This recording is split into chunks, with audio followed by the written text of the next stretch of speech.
Que a paz do Senhor Jesus Cristo esteja conosco. Continuamos o nosso estudo da série psicológica de Joana de Ângeles, com a recomendação de recolhimento para um momento oportuno, um lugar calmo e tranquilo, onde possamos estar juntos com a espiritualidade, reunidos, com o pensamento concentrado nas lições que esse Espírito veio trazer para todos nós. Vamos iniciar, como sempre, o nosso estudo com uma prece, agradecendo ao nosso Pai por mais esse dia, por mais essa oportunidade na matéria, pela bênção da reencarnação. Te agradecemos, Pai, por tudo que você nos concede, o nosso lar, a nossa família, a saúde do nosso corpo físico, o trabalho, o descanso. Te agradecemos por todas as bênçãos, todos os bens materiais e espirituais que você coloca em nossas mãos. Mas além de agradecer, como sempre pedimos pelos nossos amores que já desencarnaram, possam sentir a tua presença, o nosso amor na certeza do reencontro. Te pedimos pelos nossos amores encarnados, que eles possam ter a certeza de que nos momentos difíceis você está conosco, que eles vejam a importância de estarmos ligados sempre à espiritualidade maior. Te pedimos por aqueles que não têm quem ore por eles, os que estão desencarnados nas zonas umbralinas, nas zonas trevosas, em qualquer lugar ainda perdido.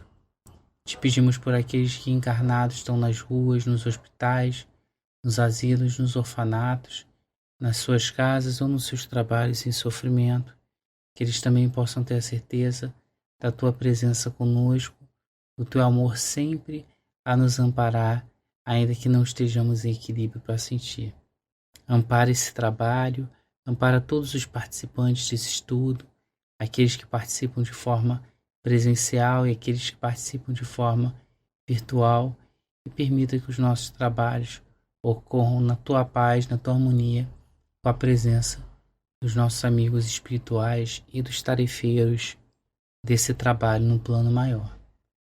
Continuando então o nosso estudo da série psicológica de Joana de Ângeles, uma série psicológica que parte de um pressuposto da psicologia transpessoal do Abraham Maslow, desse reconhecimento dessa dimensão transcendental e espiritual dos problemas da psique humana, que não conseguem ser explicados apenas com a primeira infância, como Freud propõe, ou com o inconsciente coletivo, como Jung propõe, mas que demanda um conhecimento de uma dimensão transcendental do homem e, portanto, de problemas que ultrapassam a materialidade.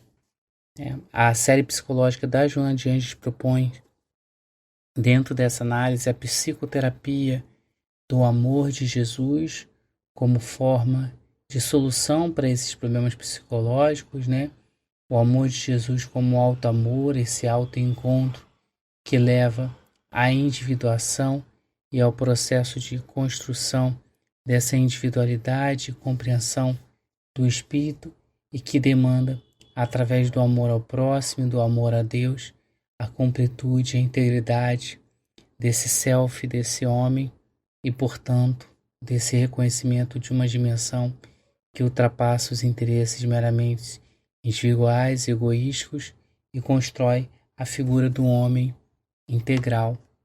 E o livro que nós estudamos justamente com esse título é O Homem Integral, que vai tentar analisar os problemas da psique humana que precisam ser desenvolvidos e superados para que o homem possa de fato alcançar sua integralidade, para que ele possa, na sua jornada de autodescobrimento e de conscientização, ser capaz de encontrar efetivamente a resposta para os seus problemas dessa psique humana.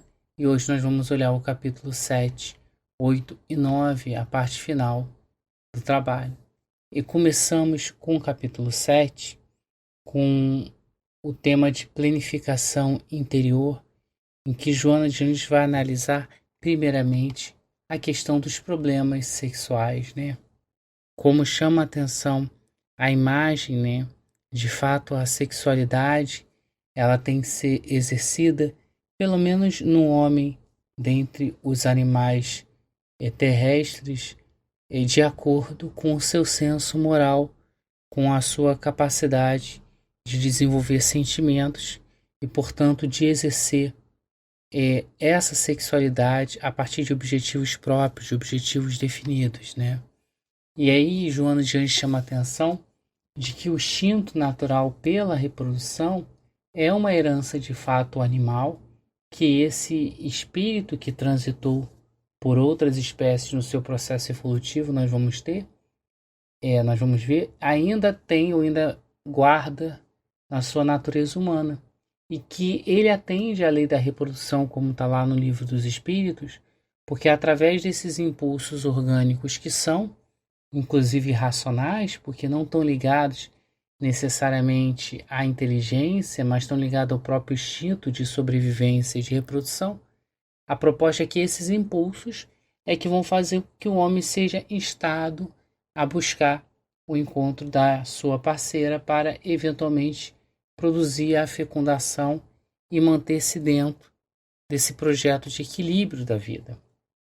Então, em tese, o exercício da sexualidade atende à lei da reprodução, atende à necessidade da reencarnação de novos espíritos.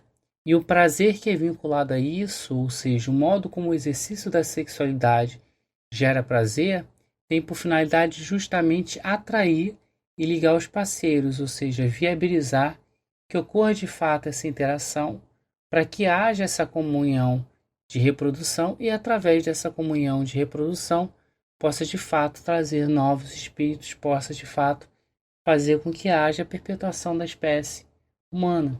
Então, na realidade, qualquer desvio desse impulso natural, da utilização natural do prazer para essa comunhão reprodutiva é o que acaba gerando desditas, é o que acaba gerando problemas psicológicos no homem, né?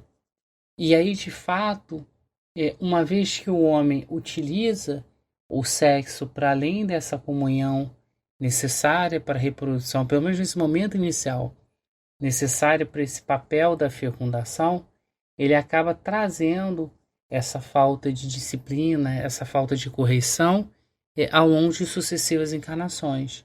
E isso vai gerando situações específicas que conclamam ele ao reencontro à disciplina, mas que uma vez que não seja cumprido, o acaba a conduzindo a psicopatias destrutivas na área da personalidade pelo desequilíbrio sexual, né?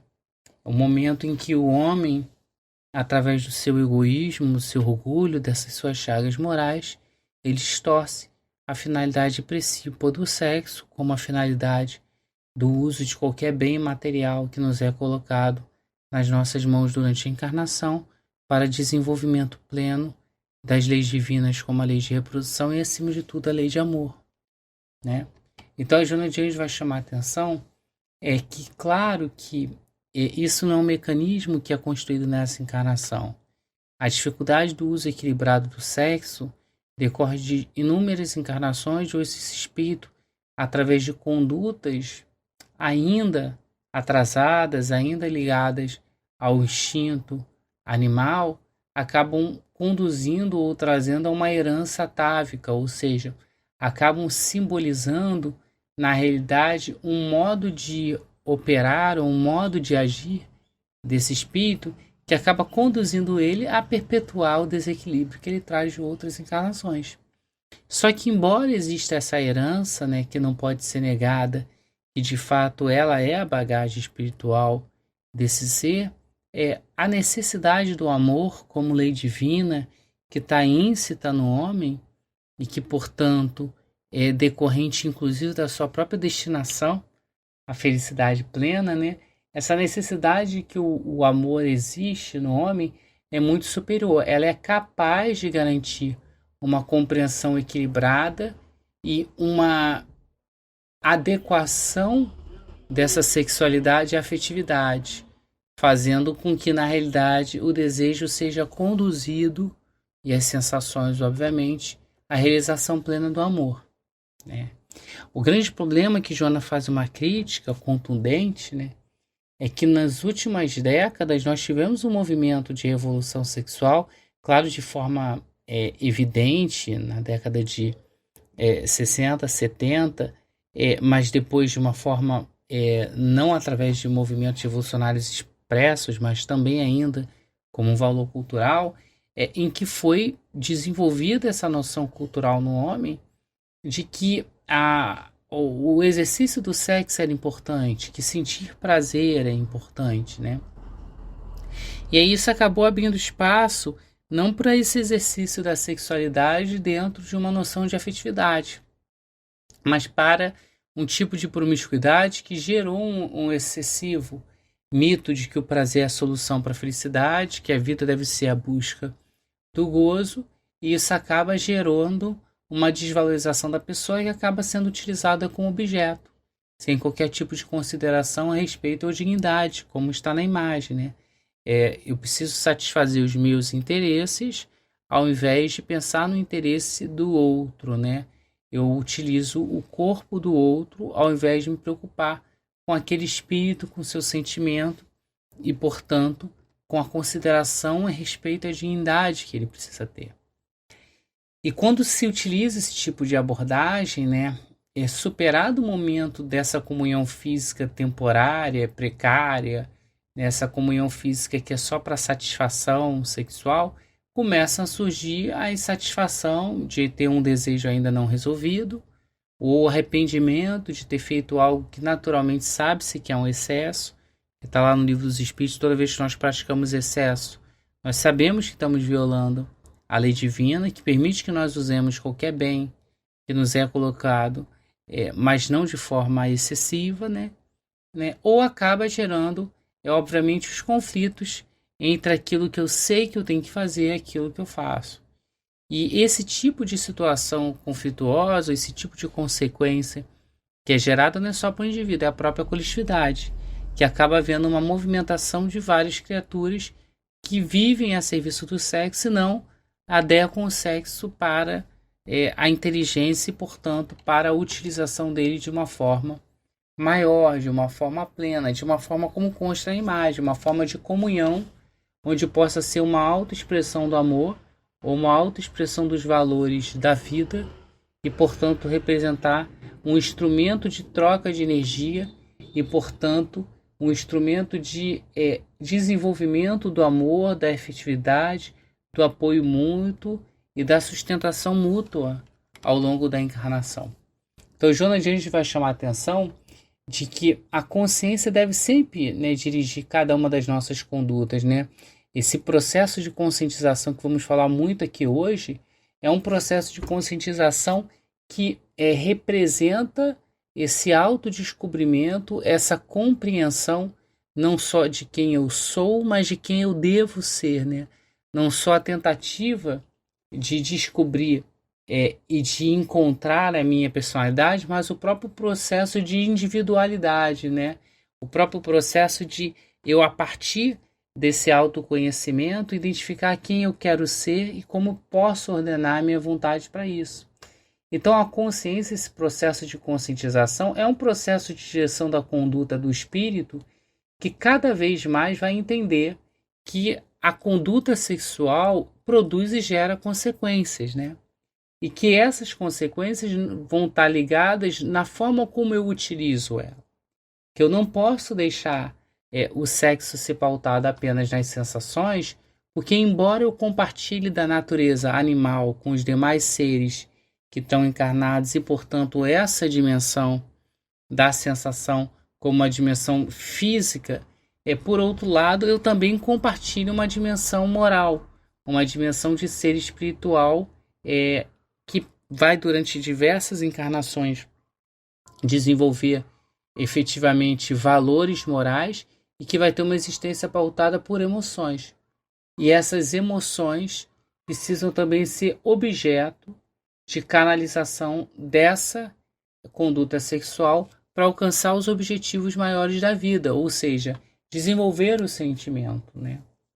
Então, a Joana chama a atenção que o pensamento, portanto, né, esse pensamento consciente ou não, vai influenciar na ação equilibrada ou não genésica de forma coletiva, na sociedade, né?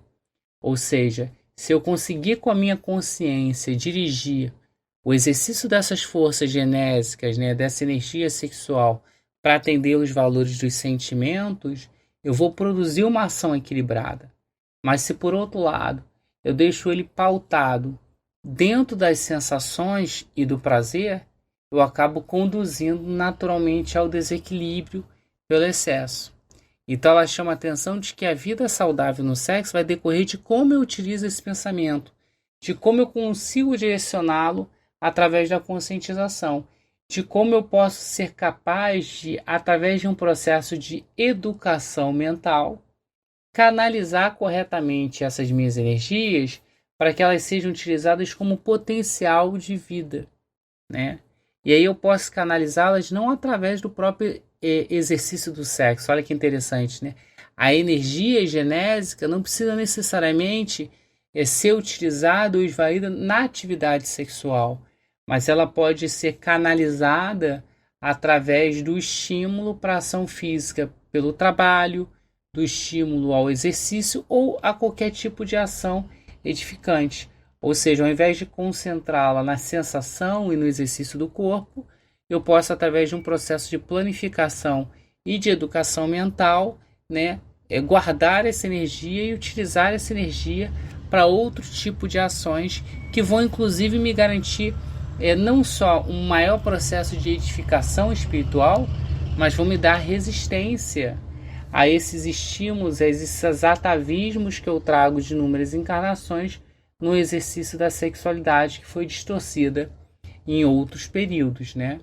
E aí a Joana chama a atenção de que o sexo é santuário da vida, porque através dele eu posso estimular as mais altas expressões de beleza, de harmonia, de realização pessoal, né, de amor, né? Eu posso através dele acalmar, encorajar para a vida e mesmo tornar ele um dínamo gerador de alegria. O que é importante, como com qualquer bem ou com qualquer atividade da nossa encarnação, eu conseguir colocá-lo para o atendimento dos objetivos da vida maior. Ou seja, tudo está sempre ligado à minha capacidade de compreender de verdade, né? Não só apenas entender, mas compreender plenamente e ser, portanto, capaz de aplicar na minha vida o dimensionamento das minhas ações, sempre voltada aos valores maiores que a existência propicia e a existência, portanto, busca. Nesse capítulo ainda de planificação interior, Joana de Anjos vai chamar a atenção para a gente também no problema dos relacionamentos perturbadores, como na imagem, aqueles relacionamentos onde a alta dose de ciúmes, de controle e de outros comportamentos também atávicos, né, são responsáveis por o desequilíbrio do homem e que devem ser superados, tal qual o exercício desregrado do sexo, como forma de construção da sua planificação interior. E aí ela chama a atenção que todo relacionamento perturbador inicia a partir de indivíduos neuróticos, indivíduos cuja a sua constituição psicológica e não psiquiátrica, ou seja, na sua psique, ainda tem ou ainda é formada por desvios, por perturbações que representam uma atividade, ou melhor, uma afetividade obsessiva, né? E por ter essa afetividade obsessiva, esses indivíduos acabam se demonstrando inseguros, desconfiados, ciumentos, o que gera, por um lado, né, ou o medo da solidão e o medo de perder a pessoa e, portanto, a depressão, ou do outro lado, a necessidade de afirmação desse amor e da outra pessoa fazer o que quiser para ele, através de uma agressividade reprimida, né? Então, a Joana chama a atenção que esse tipo de conflito, né, entre agressividade e depressão, acaba conduzindo a esses indivíduos, né, a uma atitude de isolamento, porque ele acaba vendo que, como ele não alcança pessoas que realizam efetivamente as suas expectativas de amor, ele acaba se considerando sempre insatisfeito, sempre irritado contra tudo e contra todos, porque ou a pessoa não manifesta o amor que ele quer, ou ele sente que pode ter alguém que vai levar essa pessoa embora, ou ele sente que não consegue ser capaz de fazer com que essa pessoa fique com ele. Ou seja, há sempre uma irritação contra tudo e contra todos, inclusive ele mesmo, né? Só que é um relacionamento que não é pautado efetivamente na figura do amor, porque o que há na realidade é uma posse, onde se trata a pessoa como um objeto possuído, onde se coloca numa posição de possuidor e acaba gerando uma desumanização, porque esse processo de relacionamento perturbador acaba fazendo mal para ambos, né? Tanto aquele que é, de certa forma, objeto dessa afetividade obsessiva, quanto aquele também que tem um dispêndio de energia e de alegria e de própria vontade de viver nessas condutas de desconfiança, de ciúme, de depressão ou de agressividade, né? O que se espera, tal qual do sexo, é que a afetividade seja sempre uma forma de autoencontro, uma forma de planificação do ser, uma forma de construção de laços pautados por valores efetivamente divinos que representem um apoio mútuo na encarnação, que é o que está por trás dos relacionamentos, né? Um auxiliar o outro nas suas provas encarnatórias. Então, o que a Joana de Anjos chama a atenção para a gente, né? O amor é uma conquista só do espírito maduro, do espírito que está psicologicamente equilibrado, a ponto de amar o outro sem exigir amor próprio. Porque a exigência do amor próprio, na realidade, é manifestação não de amor, mas de egoísmo, é manifestação de orgulho, é a manifestação ainda de uma necessidade de carência. Então o amor, ele é uma usina de forças que ajuda a manter as emoções harmônicas, né? Através do amor de fato, a gente consegue alcançar o equilíbrio da nossa psique e, portanto, das nossas emotividades ao longo da existência do espírito. E aí esse amor é o amor que, quando é verdadeiro, busca o bem-estar do outro. Busca garantir a liberdade para o outro. Não busca exigir para si porque entende que é reflexo, né? O amor que eu dou ao outro, o bem-estar que eu gero ao outro, a liberdade ao outro, é o mesmo que vai ser garantido igualmente para mim, né? E aí, portanto, a Joana chama a atenção que esses relacionamentos humanos só se tornam perturbadores, desastrosos, quando não tem de fato essa maturidade psicológica. Quando não tem essa conquista de um espírito maduro que possa garantir o amor como fonte de energia harmônica, mas ao contrário, como na realidade ele acaba sendo fonte de conflitos, de obsessões, de ansiedades, de perturbações dessa psique e, portanto, de manifestações de uma psicopatia. E aí o que Joana chama a atenção para a gente é que o rompimento numa situação dessa não necessariamente propõe libertação. Então, olha, já que eu não consigo ter um relacionamento adequado, já que é um relacionamento desequilibrado, então eu que estou oprimido, eu que estou sendo opressor, vou encerrar o relacionamento. O que é ruim porque não significa superação desse problema psicológico. Porque na realidade o problema não está na relação.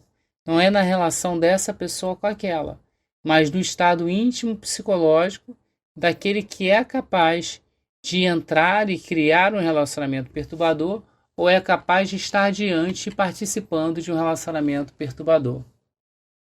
Como diz o capítulo, né, a busca é pela planificação interior, a busca é pela nossa libertação da nossa psique desses atavismos, desses condicionantes, né?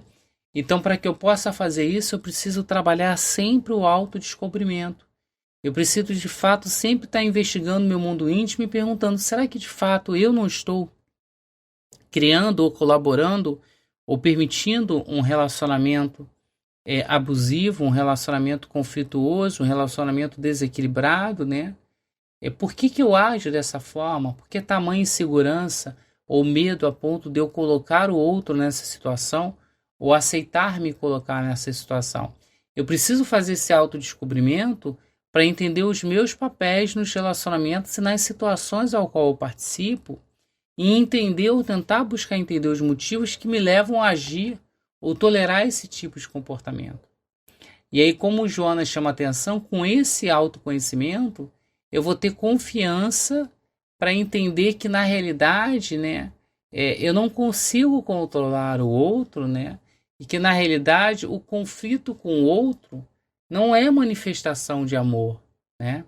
que na verdade a manifestação do amor é confiar, né? Que na verdade a manifestação do amor é na verdade não buscar um comportamento conflituoso, como vista é garantir esse bem-estar, né? É garantir essa liberdade. E aí eu vou conseguir transformar esse relacionamento em um núcleo que gere mais alegria e, portanto, mais energia vitalizadora para ambos. E como já dito por Joana, né, a separação não vai resolver o problema, mas vai gerar uma transferência dos problemas. Então, o ideal, antes de buscar a separação, que pode ser tão conflituosa ou que pode gerar consequências encarnatórias tão ruins quanto a manutenção, tentar solucionar esses problemas, né, antes efetivamente da separação, ainda que ela possa ocorrer depois, né? E Joana prossegue no capítulo da planificação interior, chamando a atenção que também para a planificação nós precisamos garantir a manutenção dos nossos propósitos. A imagem é representativa, né? A nossa vida tem vários problemas. Se nós fizermos uma investigação moral das nossas consciências, nós vamos conseguir observar que o nosso comportamento ele aponta uma série de problemas que nós trazemos na nossa psique e as circunstâncias da vida ao qual a gente vivencia também, e que nós precisamos ser capazes de encontrar soluções para eles, né? Assim como num processo de autodescobrimento, eu vou encontrar várias potencialidades e vários caminhos, mas que igualmente eu vou aprender a traçar um roteiro a partir dessa identificação. Então, o processo de planificação interior também passa por um processo de planificação, né, de determinação dos meus propósitos e de garantir que eu consiga alcançar eles, né? A nossa psique, ela é fruto de uma bagagem espiritual mais do que milenar, né? O homem é um ser que transita, a gente vai ver isso depois, no processo evolutivo na vida mineral, vegetal e animal, né?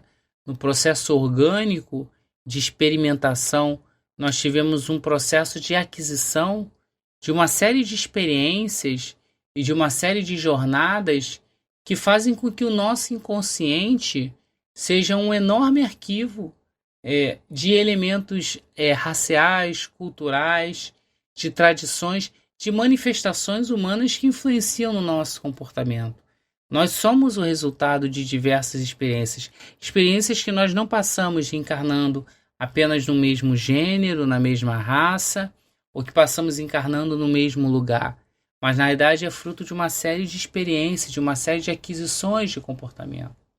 Então, o resultado é que a nossa mente é muito imbrincada. O resultado é que a nossa mente ela é muito confusa, com valores que nós mantemos muitas das vezes contraditórios, e com problemas que nós fomos construindo a partir dessa jornada e das escolhas que nós fizemos e produzimos, né? Então é imperioso, chama a atenção Joana, que nós busquemos quais são os propósitos que essa encarnação nos traz, né? Nós precisamos encontrar quais são os problemas que precisam ser resolvidos para que nós sejamos capazes de resolvê-lo, através, obviamente, de um processo de conscientização pleno, né? Não uma busca de tentativa de solução superficial. Estou insatisfeito do meu relacionamento, me separo. Não tenho solução no meu trabalho, vou embora. Isso não é uma busca efetiva pelos propósitos, né? Na verdade, eu preciso identificar os meus problemas e, através da identificação dos meus problemas, identificar soluções possíveis e construir propósitos para alcançar isso, né? Só que para que eu faça isso, como está na imagem do slide, eu preciso estar pronto para fazer esse processo de autoconhecimento. Eu preciso estar preparado, de fato, para olhar para mim mesmo e tentar identificar, de fato, quem eu sou e o que eu busco, quais valores eu possuo e quais valores eu tenho deixado a minha vida ser ordenada para, né? Então, para que eu alcance esses propósitos, né, eu preciso tentar entender os fatos que acontecem na minha vida, eu preciso tentar entender o modo como eu reajo na minha vida, num juízo que tem que ser natural, mas bem sincero, né? De olhar para mim com olhos de verdade, sem julgamento, né? Num processo de busca por culpa, mas também sem nenhum tipo de compaixão, no tipo de buscar ignorar as consequências dos atos que eu produzi como resultado natural das escolhas que eu faço. Eu preciso olhar ou tentar olhar com o maior grau de objetividade possível para tentar entender melhor a mim mesmo, tentar identificar a raiz dos meus problemas e conseguir chipá-lo, né? Conseguir excluí-los, né? E isso, obviamente, vai exigir uma energia permanente, né? Uma vontade perseverante, né? Uma busca por, de fato, encontrar a minha vida ou conduzir a minha vida com uma certa valoração moral e com uma certa valoração psicológica. O que é um processo muito difícil, porque esse processo de autoencontro com responsabilidade, né? Esse processo de autoencontro onde eu posso olhar para a minha vida como um observador, né, alheio, como alguém que olha com tentativa de racionalidade, de objetividade, e, portanto, tentar analisar de uma forma mais plena sobre os meus comportamentos, vai encontrar uma grande dificuldade, que são esses atavismos que eu trago, que são o modo como ao longo das minhas outras encarnações, né, eu não consegui esse processo de autoconhecimento. E que muitas das vezes eu posso acabar falhando nele.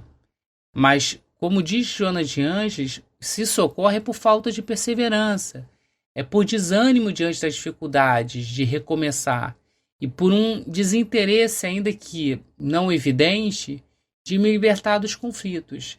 Eu preciso construir mais perseverança, eu preciso evitar o desânimo na necessidade de recomeçar, que vão ser inúmeras vezes que a gente vai começar e vai ter que recomeçar a empreitada, né? E eu preciso tentar ter interesse para libertar dos conflitos, né?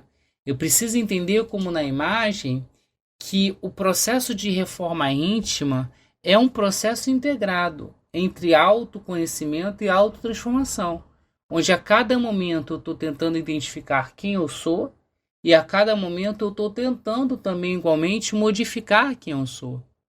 Então é um processo contínuo de elaboração do bem maior da minha vida, daquilo que efetivamente eu vou levar quando eu desencarnar, que é a minha psique, que é a minha realidade mental, que é de fato as minhas construções que eu fiz ao longo dessa encarnação, as minhas construções morais / intelectuais.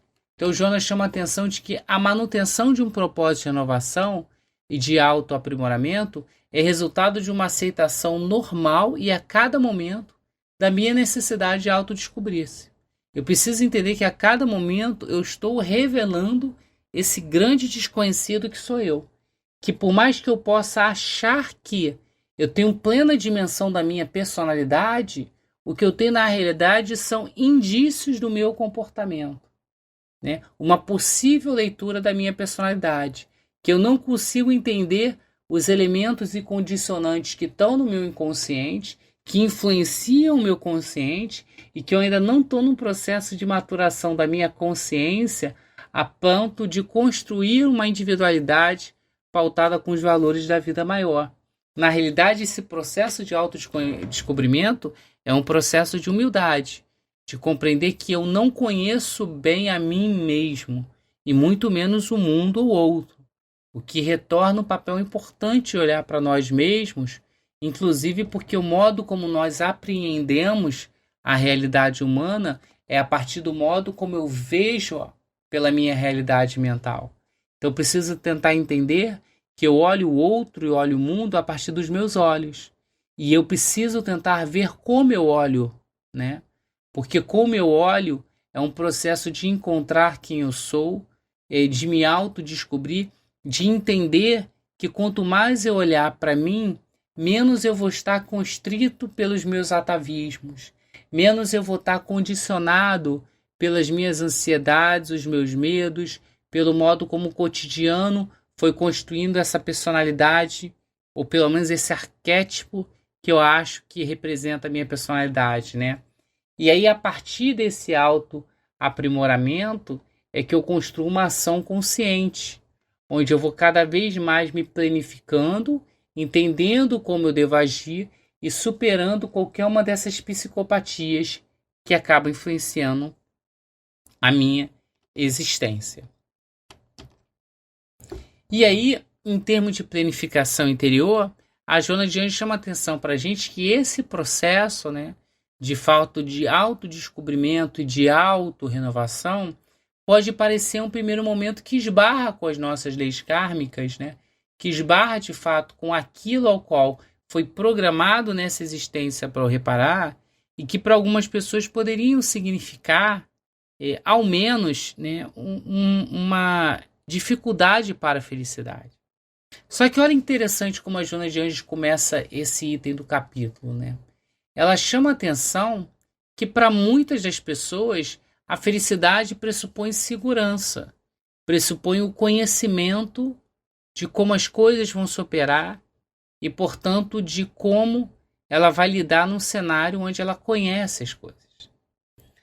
Só que a encarnação é justamente o contrário, a encarnação é como na imagem. A encarnação é um modo como nós estamos parados no meio de uma estrada e não tenho a mínima ideia do que nos aguarda no caminho que nós vamos pegar.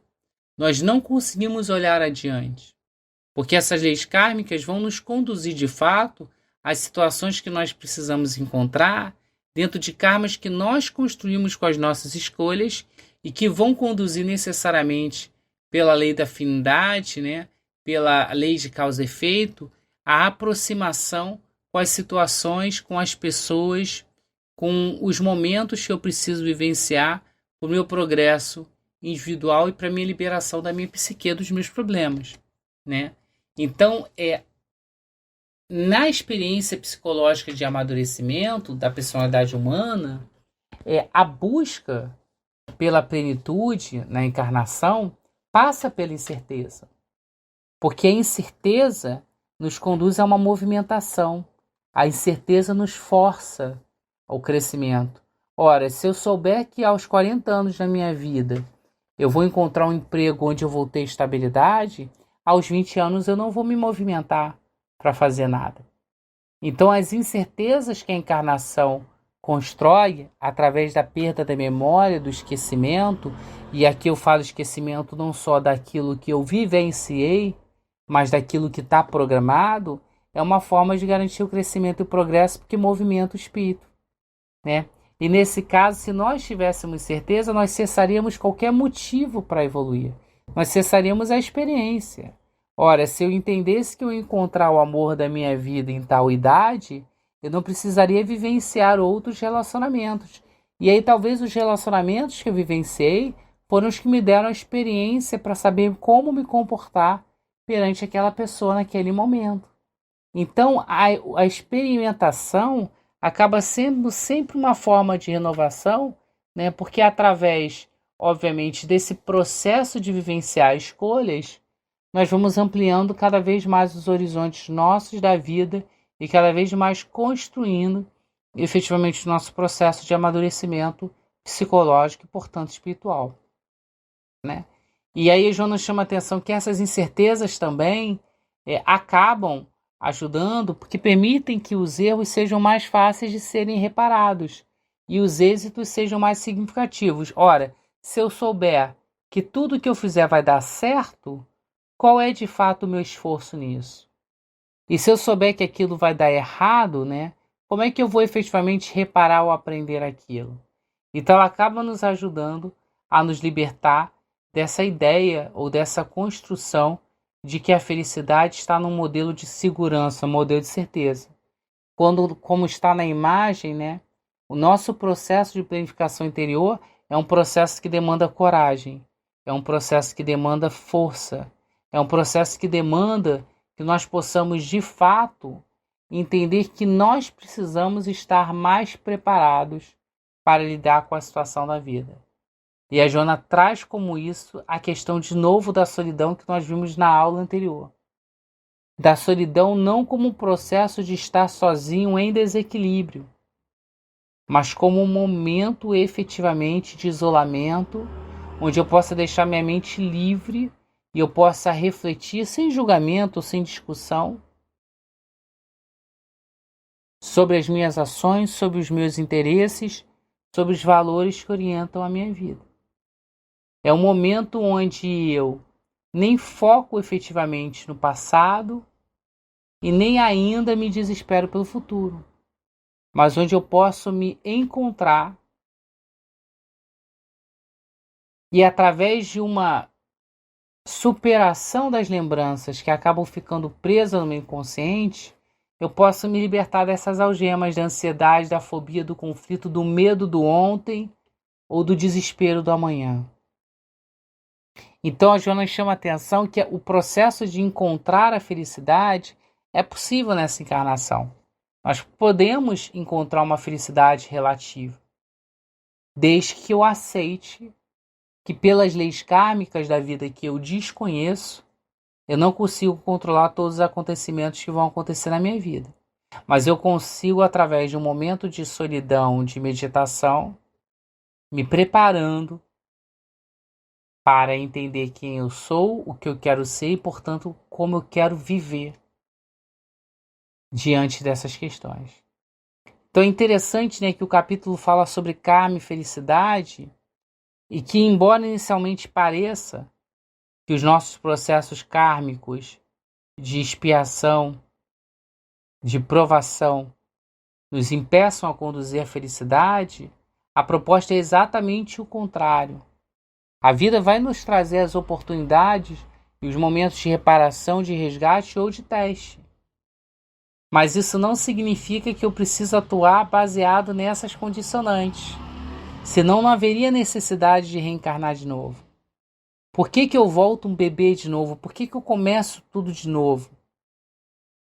Porque é uma nova chance para eu encontrar a felicidade, é uma nova chance para eu corrigir os passos, é uma nova chance, como está na imagem, para eu fazer diferente. Não quer dizer que vai ser um começo do zero, né? Onde esteja uma folha em branco, porque em alguns momentos na folha vai estar escrito algumas coisas. Em alguns momentos, algumas escolhas já estão condicionadas, né, para mim, no sentido de que algumas experiências eu vou ter que, a priori, passar. Mas o próprio processo de novas escolhas vai mitigando, vai mudando, vai alterando os quadros. Vão fazendo com que eu consiga alcançar a felicidade. Então, olha que interessante que a Joana de Anjos fala. As heranças do passado espiritual, elas surgem através de manifestações kármicas que vão fazer com que, naturalmente, eu encontre situações que eu preciso viver. E que isso é natural da vida. Que é constitutivo da própria existência. Né? Mas eu não devo entender que esses atavismos geram fatalismos, né? A única fatalidade do ponto de vista material é a morte, que nós vamos ver, que é inevitável para todos os seres que estão encarnados nesse planeta, de acordo com as leis orgânicas que regem ele. E o único fatalismo espiritual, o fatalismo kármico, né, é a felicidade, que é a destinação final de todos os espíritos. E que isso ocorre na medida em que a gente se depura. Então, na realidade, essas manifestações kármicas são formas de construir ou de permitir que eu alcance a felicidade. E que eu não devo ver isso como um processo de atavismo ou de ligação plena a essas experiências, porque a proposta da encarnação é a proposta da felicidade relativa, que eu posso conquistar através de novas ações, de condutas melhores, de ações que sejam benéficas e salutares, construtivas e baseadas em valores melhores. Que uma vez que desenvolva para mim e para a sociedade, vão mudando os painéis das minhas injunções kármicas e fazendo com que efetivamente haja um liberamento desse espírito, porque ele já aprendeu a lição através efetivamente não da experimentação pela prova ou pela expiação, mas pelo desenvolvimento efetivamente do amor e da construção do bem. Joana prossegue, né? Eu preciso também entender que isso significa ser a capacidade de me resignar, entendendo que o infortúnio vai ocorrer, que é natural que muitas das vezes eu vou enfrentar um insucesso, que muitas das vezes isso vai influenciar no meu bem-estar íntimo, mas que eu preciso tentar entender que eu tenho que construir esse bem-estar íntimo independente desses fatores externos. Que a primeira fase da felicidade é justamente essa capacidade de compreender que eu não controlo as situações externas, os infortúnios e as dificuldades naturais que a vida vai trazer para mim em razão das injunções kármicas que eu mesmo construí com as escolhas que eu pratiquei nas outras encarnações. Mas que se eu tiver um amadurecimento psicológico para lidar com as situações e uma visão correta do otimismo, eu vou entender que eu consigo alcançar uma felicidade possível, né?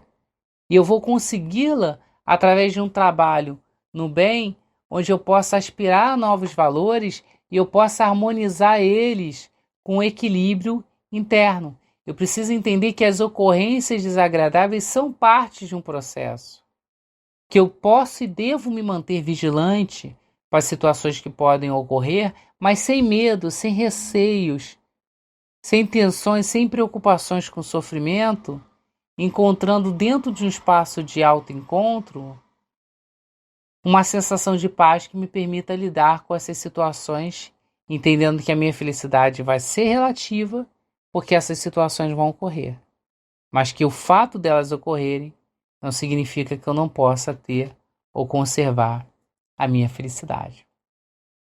E aí passamos, né, para o próximo capítulo, que é o homem perante a consciência, né? E a Joana, nesse capítulo, vai tentar explicar um pouco para a gente sobre esse processo de conscientização. Esse processo que, como está na imagem, é um processo de despertamento que esse espírito vai ter. E como é que a consciência nasce, né? Olha que interessante. O Jung, Joana de Anjos vai chamar a atenção, estabeleceu que a existência só é real quando ela é consciente para alguém. Ou seja, eu só consigo ter a realidade na existência, ou a plenitude que a existência pode ter, na medida que eu tenha consciência plena, já que a nossa realidade é mental. Já que na realidade eu tenho uma relação com o Criador muito maior na medida do meu processo de conscientização. E continua Jung. A tarefa do homem, então, é conscientizar-se dos conteúdos que o pressionam para cima, vindo do inconsciente. Ou seja, a nossa tarefa, a nossa proposição para esse processo de libertação, para esse processo de planificação perante a vida, é um processo de conscientização onde eu seja capaz de identificar os conteúdos que pressionam o que eu entendo da minha vida, o que eu entendo da minha personalidade. Ou seja, o despertar e o crescimento da minha consciência é um processo também de encontro e de afetação do meu inconsciente. Quanto mais eu me conscientizo, mais eu também influencio aquilo que está guardado no meu inconsciente e que me influencia de forma não evidente. Então, a Joana vai situar que o nascimento da consciência vai ocorrer justamente pela conjunção dos contrários, né? Como decorrência dos conteúdos psíquicos, que vão formar as impressões arquétipas que geram o nosso processo de individuação. Ora, o meu nascimento da consciência é a partir do momento em que eu faço essa avaliação de valores que eu tenho, que eu devo ter, que o mundo tem e que eu tenho.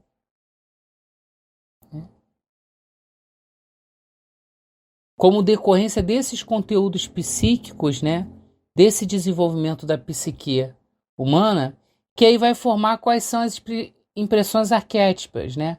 Quais são os arquétipos que eu acho adequado ou que acabam sendo incorporados no meu processo de individuação. Como coloca a imagem, né? É como se eu tivesse um grande iceberg, né? Onde o meu inconsciente é a parte mais profunda que eu sequer vejo. O meu subconsciente ou pré-consciente é aquilo que eu consigo ver em alguns momentos o reflexo dele. Eu consigo em alguns momentos identificar ele. E o meu consciente é a parcela da personalidade que eu acho que está aparente. O processo de conscientização é o processo de tentar entender essa personalidade, mas que acaba fazendo com que eu mergulhe nesse subconsciente e consciente. E aí esse mergulho no subconsciente e consciente é que permite eu identificar realmente quem eu sou. Identificar esse meu processo de individuação. E aí, por isso que a Joana de Andes diz que esse processo de conscientização é um processo de opostos, né? Entre o eu e não eu. Entre aquilo que eu aparento ser, né, o ego, que eu manifesto, né, e aquilo que eu sou no meu inconsciente, ou que eu trago escondido no meu inconsciente, né? Aquilo que eu sou e o outro é. Ou seja, esse processo dialético que eu vou fazendo é o processo que vai gerando campo de conflito.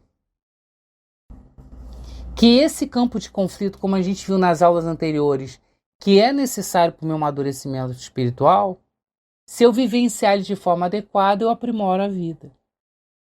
Se olhando para mim e para o outro, eu faço um processo de conflito com amadurecimento, né? Onde eu vejo o comportamento do outro meu e veja quando o do outro está certo, que é o que eu deveria fazer, ou quando o meu está certo e era o que o outro não deveria fazer, eu vou resolvendo os conflitos e vou aprimorando o meu processo de vida. Sem essa dualidade do oposto, né? O outro e eu, porque é no outro que eu me enxergo, né? Entre o que eu aparento ser e aquilo que eu trago no meu íntimo, né? Eu não consigo gerar reflexão nem individuação. Eu não consigo ampliar a minha consciência. Eu não consigo, através disso, aprimorar o meu processo evolutivo. Então, esse processo de conscientização, né, de nascimento da consciência, né, não entendam aqui consciência como algo pressuposto, né? Por mais que a gente fala que existe uma parte do consciente, né, aqui a gente está falando do processo de consciência ou de conscientização, né, que é o processo de realmente identificar a minha personalidade, né? Para além daquilo que eu efetivamente acho que já existe, né? Esse processo de conscientização vou me dando cada vez mais percepções e garantindo o meu próprio processo de desenvolvimento emocional e ético. Quanto mais eu me conscientizo, mais conflitos eu tenho, mas mais eu sou capaz de me liberar dos conflitos.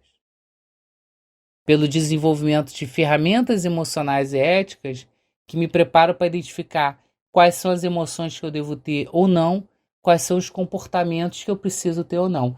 Então esse processo de conscientização, como está na imagem, é um processo de acender uma lâmpada, né? De eu entender que eu sou um sujeito que tem heranças atávicas no meu subconsciente, ou no melhor, no meu inconsciente, né? Eu trago lá no iceberg heranças de escolhas que eu fiz em outra encarnação que condicionam o meu comportamento, que formam arquétipos ou que traduzem representações de imagens do inconsciente coletivo que eu acabo reproduzindo no exercício da minha personalidade. E isso não é só no processo de consciência individual. Joana de Anjos vai chamar a atenção também. No processo de inconsciente coletivo, a gente tem esses arquétipos constituídos de como esse homem se movimenta no ambiente social. E eles fazem parte da minha realidade espiritual. Eles fazem parte da minha realidade mental. Porque eles representam o que Joana de Anjos chama aqui de resíduo psíquico. Daquilo que eu trago como parte do que eu sou. Ou pelo menos como parte do que eu fui antes dessa encarnação, como um resíduo psíquico. Mas ele está ali como um condicionante da minha consciência, como uma forma de transformar, ou pelo menos de formar os conteúdos que são preponderantes na minha personalidade. Então eu preciso ter esse processo de conscientização para eu, através dessa busca da identificação do meu ego, da minha personalidade, eu conseguir identificar o que está por trás dela, o meu inconsciente. Eu preciso me tornar detentor da minha consciência para vencer ela. Vencer essa minha personalidade e elevar-me como espírito. E a Joana chama a atenção que é um processo que não é só um processo de abstração. O processo de conscientização não é só olhar para dentro de mim, o que é também, através da meditação, através do autoencontro. Mas é conhecer e viver a experiência. Eu ser e ter o objeto ao mesmo tempo. Não é olhar de fora para dentro, mas é de dentro para fora. É vivenciar o que eu conheço. É entender, como já foi dito aqui, que a minha realidade é mental que se projeta para fora. O modo como eu vejo o mundo, o modo como eu vejo os outros. E que eu preciso entender esse processo e compreender ele como uma forma de superar os meus sofrimentos humanos. Joana chama a atenção de que o sofrimento ele é uma enfermidade. Que o fato de eu vivenciar provas ou expiações, o fato de eu ter atavismos de outra encarnação, o fato de eu ter injunções kármicas que são construídas a partir dele, não necessariamente constrói a ideia de que eu efetivamente preciso sofrer. O equilíbrio físico, psíquico e o bem-estar pressupõe a ausência de sofrimento.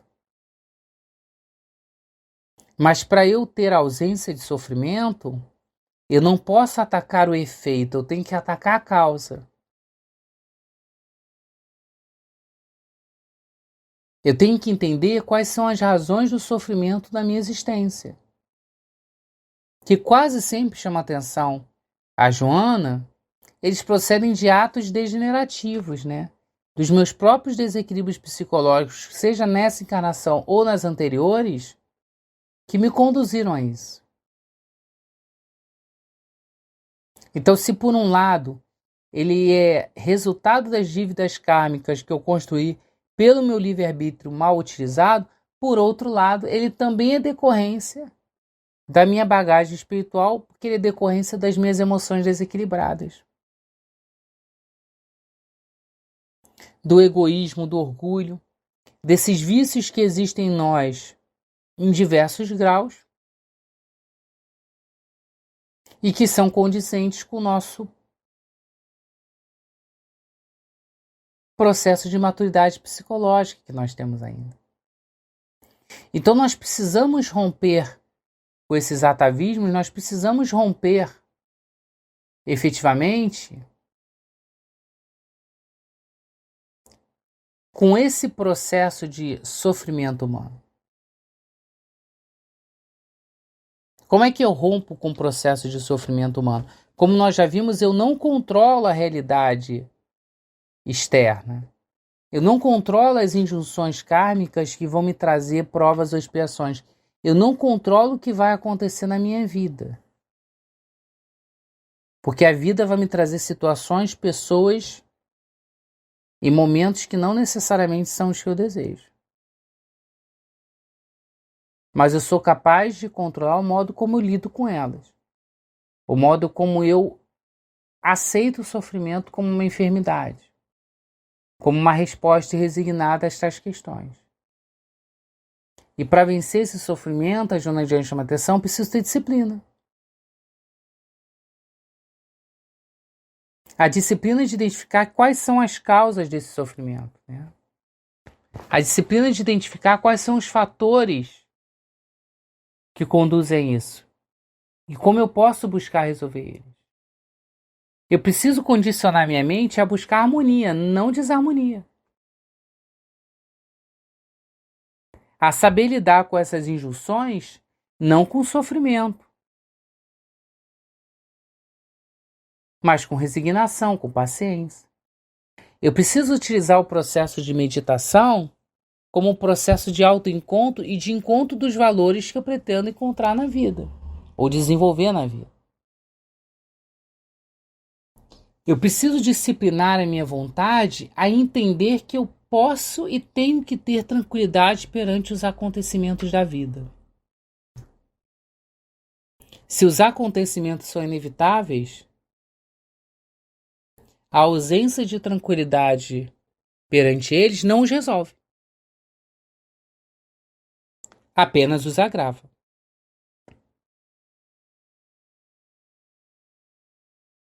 Então, enfrentar o sofrimento sem nenhum tipo de válvula psicológica escapista, né?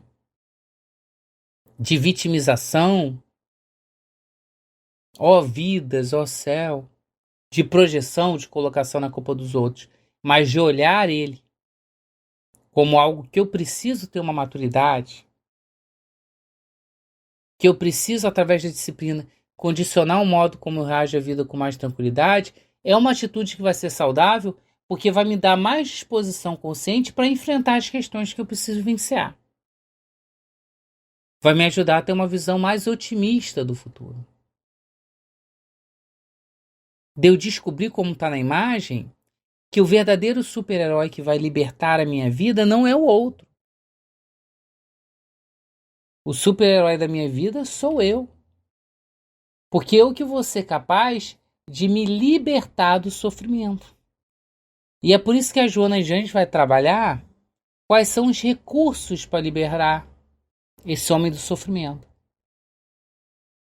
Ora, o sofrimento acaba sendo uma fonte motivadora de crescimento emocional e amadurecimento. Porque ele não deveria existir. De fato, eu deveria receber as injunções que eu vivencio sem sofrimento. Mas se eu sofro perante elas é porque ainda não amadureci. Então ela vai acabar sendo uma fonte de amadurecimento. Porque ela vai me forçar a encarar a vida com mais realidade e menos infantilidade, onde a gente vai chamar a atenção. Mas para isso eu tenho que ter vontade. A vontade de me libertar desse sofrimento. E para que isso ocorra, eu preciso ter coragem. Vontade e coragem. Querer e mobilizar as forças para isso. Então eu preciso ter esse interesse consciente e duradouro em relação à felicidade. Eu preciso querer ser feliz. Para eu ter vontade de me libertar do meu sofrimento. E ter coragem de me libertar dele. Porque eu não vou me libertar do meu sofrimento com uma solução mágica, com uma solução externa.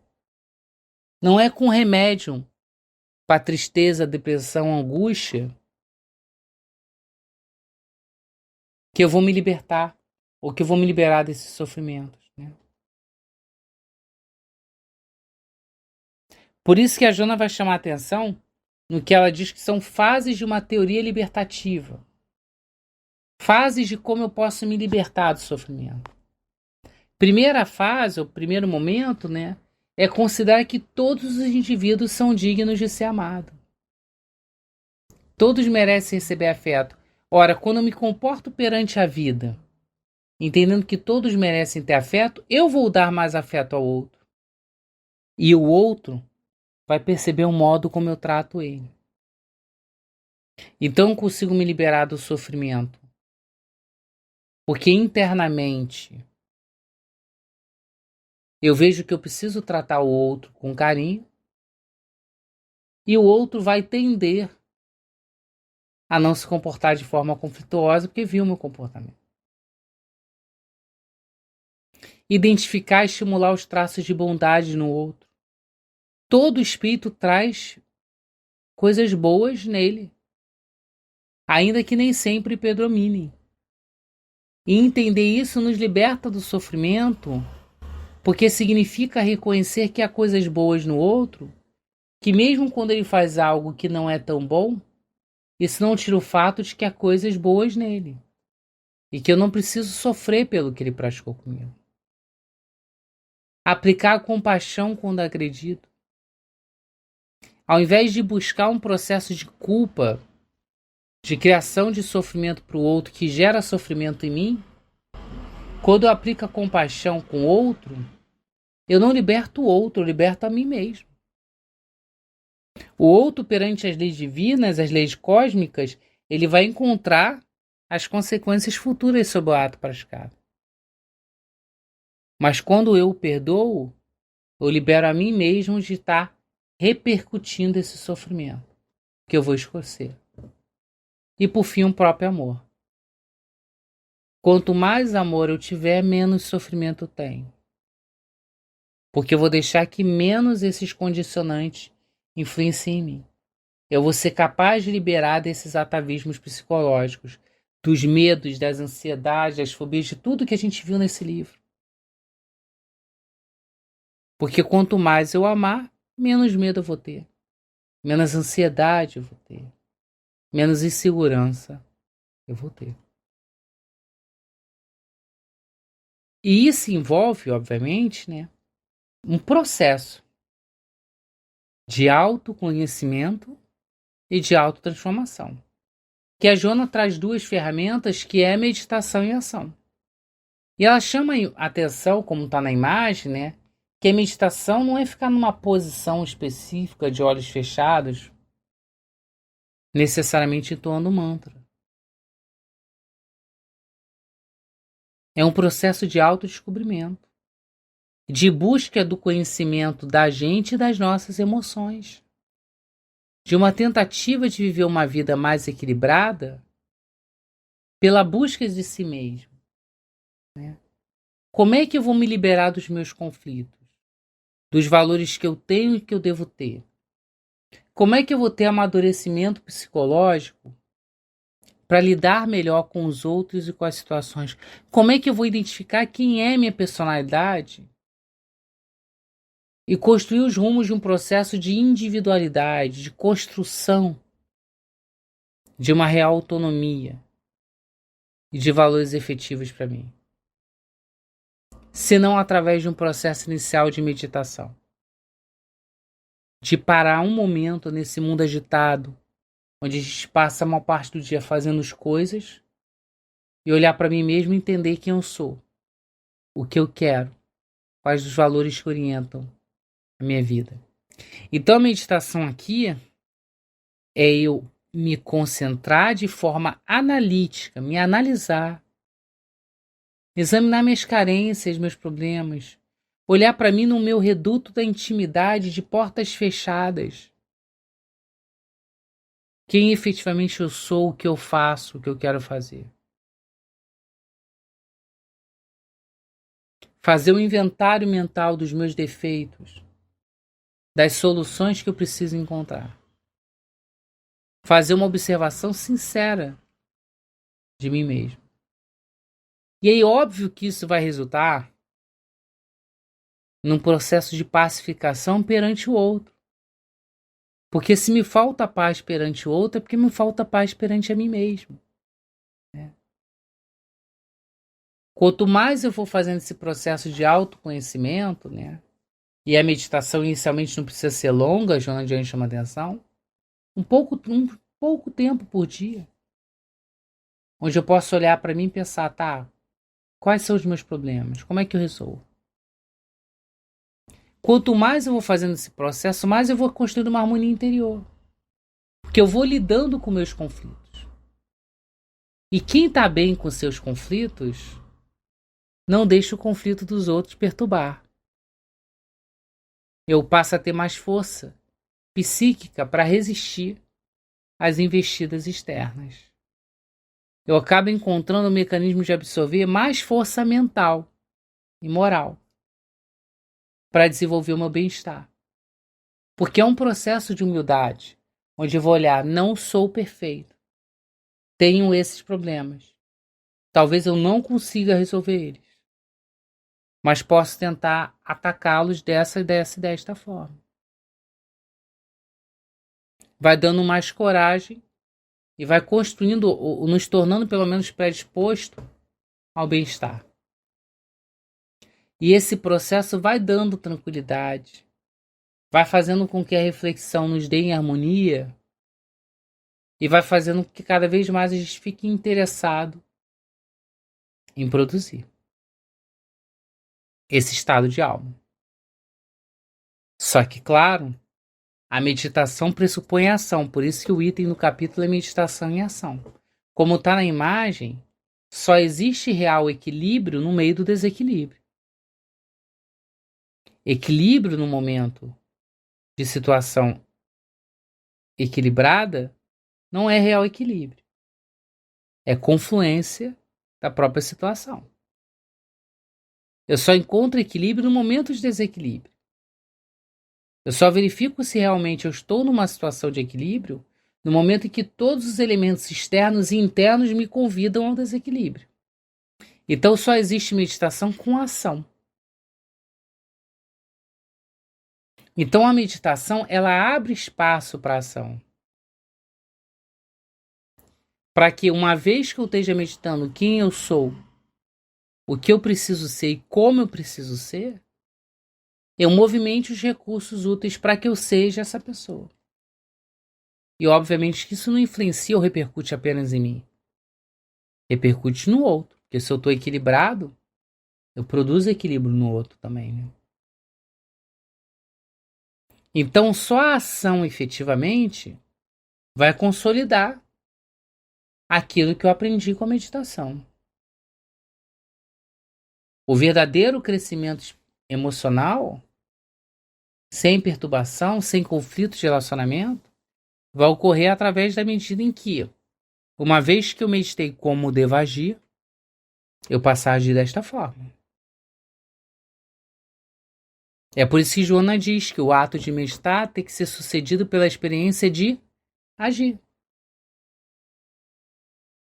Que de nada adianta uma experiência teórica se eu não aplico na minha enfermidade. Nesse capítulo, O Futuro do Homem, a Joana ainda fala do problema da morte. A morte é um fenômeno biológico. Como está lá no Livro dos Espíritos, o espírito deixa o corpo em ruína quando não consegue mais mantê-lo. A morte ocorre quando a nossa disposição orgânica não consegue mais manter o nosso vínculo perispiritual, célula a célula, com o nosso espírito. Então a morte é um fenômeno físico, biológico, que envolve todos os seres na Terra e que é habitual da vida. Só que o homem que não tem essa compreensão, ele se desestrutura psicologicamente e acaba temendo a morte. E aí diversas neuroses, diversas psicoses graves são construídas, fazendo às vezes ironicamente o paciente se suicidar com medo da morte ou da forma pelo qual a morte o aguarda. O que Jonas chama atenção como uma advertência preocupante é que o nosso medo da morte decorre do nosso medo da vida. O medo dessa vida que está em constante transformação. O medo dessa vida que pode ser destruída a qualquer momento. O medo dessa vida em que a gente busca uma estabilidade, como já foi visto aqui, que não existe. E aí a morte surge como o maior evento de instabilidade que existe. E aí, portanto, o maior receio que a vida pode construir. Só que como está na imagem, a morte é uma questão biológica ou biofísica, mas o espírito é uma realidade moral que perpetua após a morte. Se o espírito persiste após a morte, a minha consciência também persiste após a morte. E eu preciso me conscientizar disso. Eu preciso utilizar de novo a meditação para ficar refletindo sobre quando eu morrer. Sobre o efeito da morte.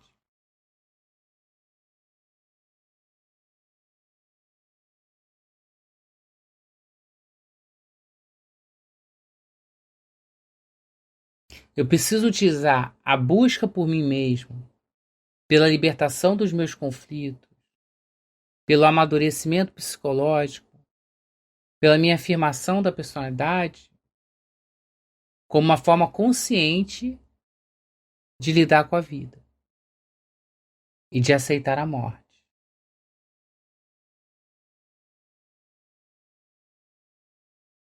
Cada vez mais construir ou evocar em mim a tuição da vida futura.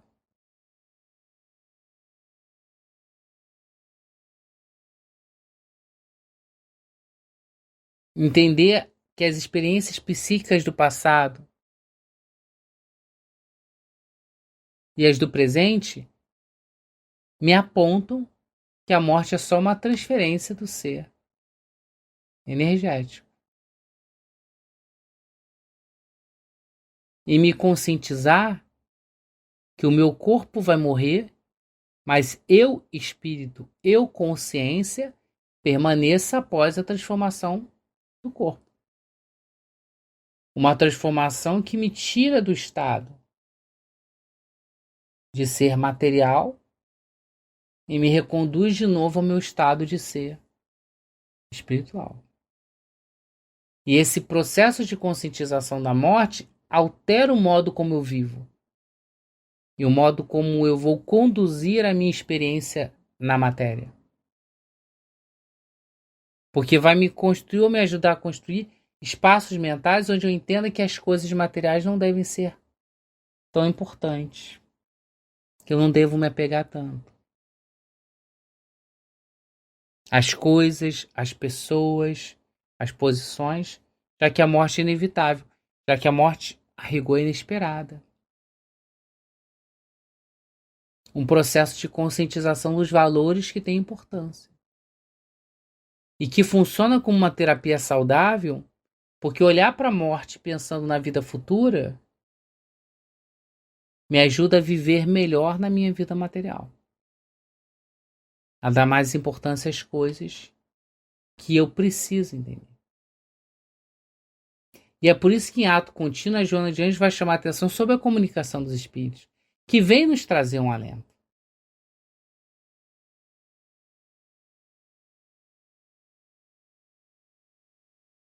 Porque quanto mais inconscientemente,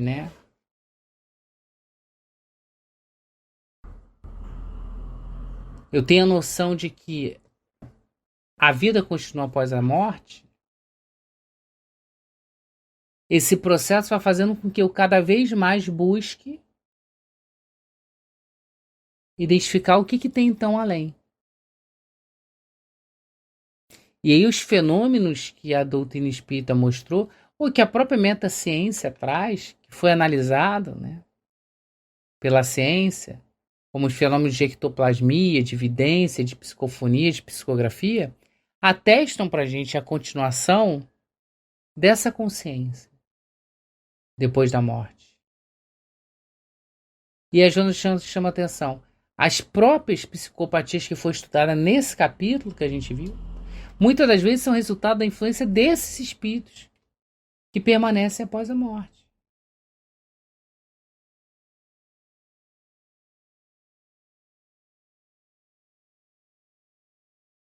E reconhecer essa transitoriedade da vida material, reconhecer, através da comunicação dos espíritos, que a vida espiritual continua, traz para a gente uma nova significação para a existência corporal. Traz para a gente uma nova dimensão de uma sobrevivência feliz que o espírito vai ter. Se eu vou persistir após a morte, eu preciso então entender que a minha mente persiste, a minha realidade mental persiste. E aí eu acabo desenvolvendo um processo de conscientização. Que muitas das vezes ele se aprimora justamente por essas experiências extrafísicas.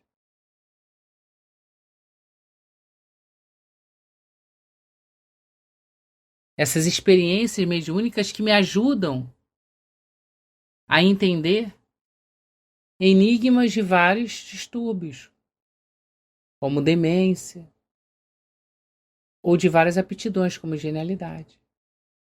Esse relacionamento entre encarnado e desencarnado nos ajuda a compreensão de como a consciência transita por duas esferas ou dois planos do mundo material. E como isso é capaz de dar consolo e bem-estar, como as cartas que o nosso querido Chico Xavier trazia. A comunicação dos espíritos, então, colabora com esse processo de conscientização, Porque ele vai tirando o nosso pavor da morte. Ele vai desarticulando a nossa neurose com o desencarne. Ele vai me ajudando a despertar para a necessidade do meu bem-estar durante a existência física, me preparando para a realidade espiritual. Entendendo que as dificuldades que eu vivencio aqui, elas são mínimas porque a vida continua. E eu preciso ter valores para continuar perante essa vida.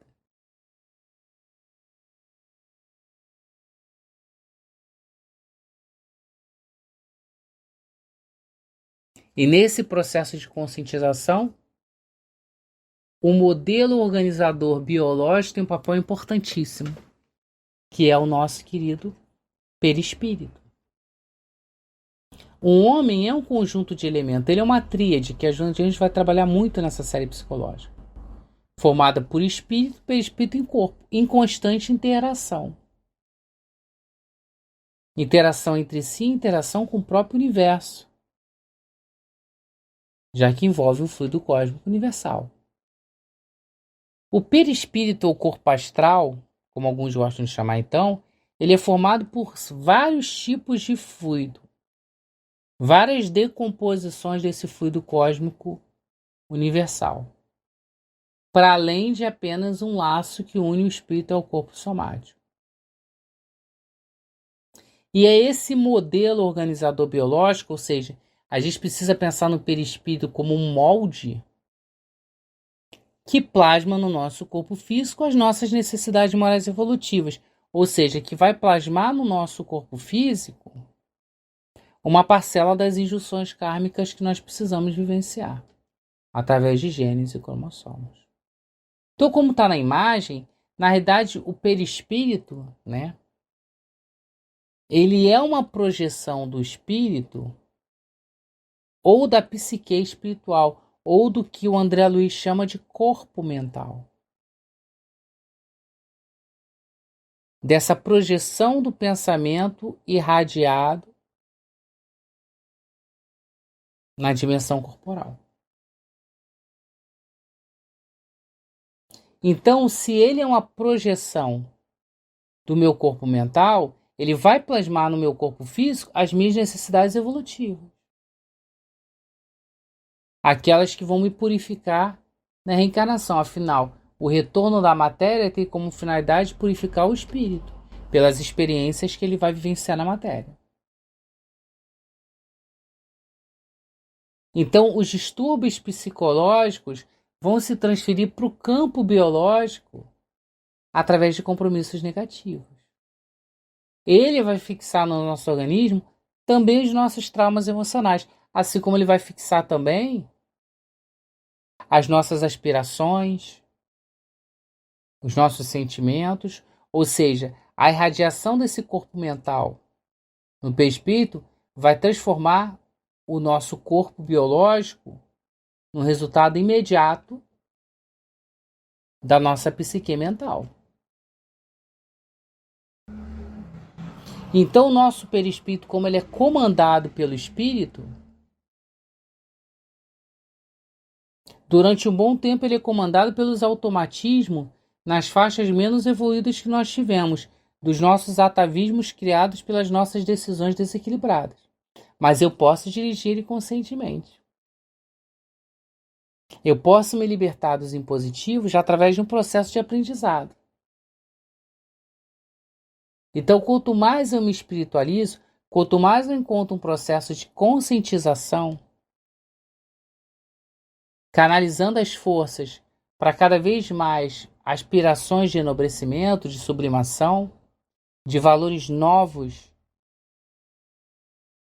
no meu processo evolutivo, eu tenho mais condição de plasmar no corpo o resultado da minha saúde mental. Então, o amadurecimento psicológico permite fazer com que essas aquisições morais, mentais e culturais fomentem a própria vida na radiação de uma energia saudável para a minha estrutura física e para a minha estrutura psicológica.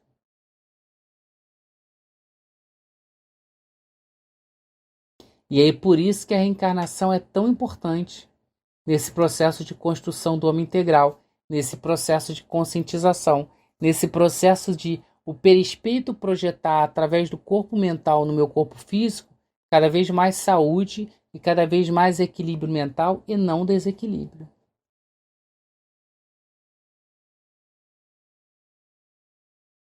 Podemos e devemos olhar a encarnação não como um processo só de retorno ao corpo físico, mas um processo de aquisição de consciência. Cada encarnação, a gente avança um pouco mais no processo de conscientização, no desenvolvimento da nossa psique, que foi aglutinada molécula a molécula quando nós passamos pelo reino mineral. Aprendeu a sensibilidade, a percepção da luz, os sentidos, quando nós andamos ou percorremos a nosso estágio evolutivo no reino vegetal. Se agregou ao nosso psiquismo a construção do instinto como força mobilizadora e protetiva da vida no nosso reino animal. E no reino animal, fomos percorrendo o processo de construção da inteligência e da razão até chegarmos ao homem e depois, em sucessivas encarnações, no homem. Então, o processo encarnatório é um processo de construção da psique, é um processo de aquisição da consciência. E quando nós chegamos na encarnação do homem, que nós começamos a desenvolver a inteligência, nós vamos passar por inúmeras experiências pessoais que vão nos tornar herdeiros de nós mesmos, que vão fazer com que nós possamos evoluir espiritualmente, adquirir novos valores, adquirir um processo de conscientização cada vez mais na evolução do espírito. Então isso vai fazer através de inúmeras experiências, onde eu cada vez mais vou adquirindo conteúdos, vou cada vez mais desenvolvendo aptidões jacentes. Claro que Joana de Anjos não ignora que fatores externos influenciam esse processo de conscientização e não apenas a encarnação, como a influência genética, que é construída através de mapas encarnatórios, impositivos dos meios do costume que vão criando arquétipos sociais coletivos.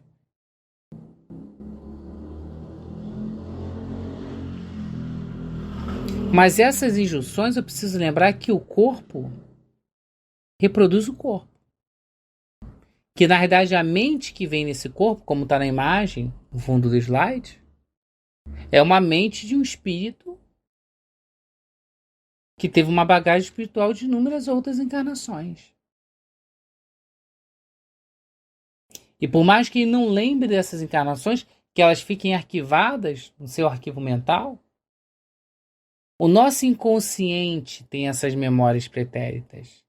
E ele projeta no nosso consciente, de forma, como o nome diz, inconsciente, essa influenciação.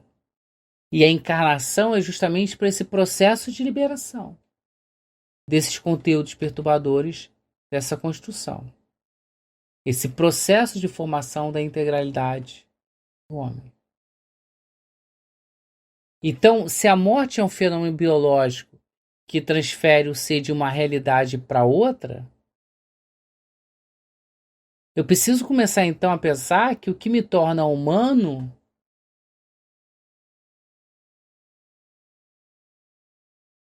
é o reconhecimento dessa minha realidade mental que persiste, apesar da mudança do envoltório físico.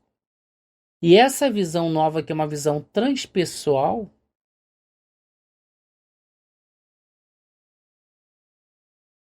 faz que eu entenda a natureza eterna do espírito e eu entenda que esse processo de integralidade do homem se desdobra para além de uma encarnação. nesse processo progressivo rumo à perfeição. Esse processo progressivo de autoencontro, esse progresso processivo, esse processo progressivo de conscientização, de formação da sua individuação e, portanto, de aquisição de novos valores que vão superando esses atavismos kármicos, que vão superando essas injunções de outras encarnações e vão orientando através de novos valores de natureza transpessoais que ultrapassam a dimensão individual, mas representam o amor em sua plenitude, a construção gradativa desse homem integral. A reencarnação, portanto, é esse instrumento apto para isso. E assim nós encerramos o nosso estudo do livro O Homem Integral, a segunda obra da série psicológica Joana de Anjos. Com tantas reflexões, não? Que vamos conduzir ao longo aí dos próximos encontros. Nos encaminhando então para o final do nosso estudo, vamos elevar o nosso pensamento, agradecer ao nosso Pai que esteve conosco através dos seus emissários espirituais ao longo dessa reunião que nós estamos tendo. Te agradecemos por todo o apoio da equipe espiritual. Te agradecemos pela oportunidade do aprendizado, te pedindo que ilumine o espírito de Joana de Anjos e de Divaldo Pereira Franco por esse belíssimo trabalho. Pedimos que nos dê força nessa nossa jornada de autodescobrimento, de autoiluminação, de aprendizado da doutrina espírita. Nos ampara a perseguir e manter nesse propósito de aprendizado. Auxilia aqueles que estão em nossas mentes, nossos amores encarnados e desencarnados. Nos auxilia nessa jornada, como já dito, a não desistirmos, a continuarmos nesse processo de amadurecimento. E em Teu nome, Pai, em nome dessa espiritualidade maior que está conosco nesse estudo, pedimos o encerramento dessa reunião, pedindo que possamos, ao longo da semana, manter harmonizados com essa leveza, com esse bem-estar e com as reflexões que esse estudo nos trouxe. Assim seja, damos graças a Ti.